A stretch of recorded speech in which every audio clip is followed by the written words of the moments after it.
We do start with the Hillsborough County School Board, where a special meeting regarding changing school boundary lines is on hour 2. Public comment finished up about 30 minutes ago.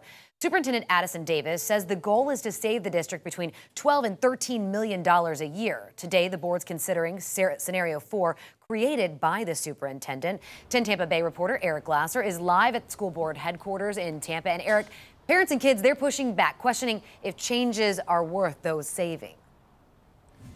They are, Courtney, and the very latest now is that the board and the superintendent are listening, considering kicking the can down the road yet again when it comes to these boundary changes. And that again after hearing from the majority of people who spoke saying that in their opinion they are still against this plan. You can pick any number of reasons for that. Some say that scenario 4, which was introduced by the superintendent earlier this month, has been pushed too hard too quickly, and it hasn't had enough time for public input. Others question whether the savings, when compared with a budget of over $3 billion, is really worth the angst and upheaval that this would create for so many kids being moved around to different schools. And then there are people who question whether minority students are being disproportionately impacted by all of this.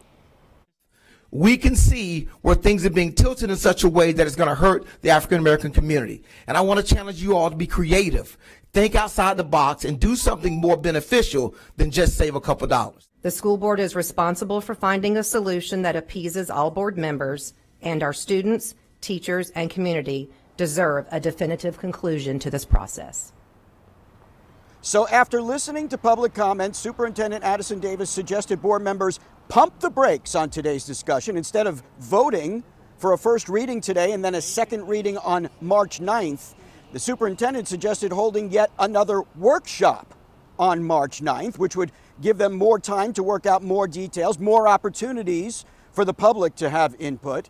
The board is discussing that idea as we speak, whether to agree with this new timeline being laid out by Superintendent Davis. And all of this, of course, is also impacted by the uncertainty of what will happen during the course of the legislative session coming up with school vouchers. How many kids will be enrolled in which school throughout Hillsborough's schools? All things that they still need to discuss, but still the question of whether or not a vote will take place today, very much in flux. We will keep you posted. Live in Tampa, Eric Glasser, 10 Tampa Bay.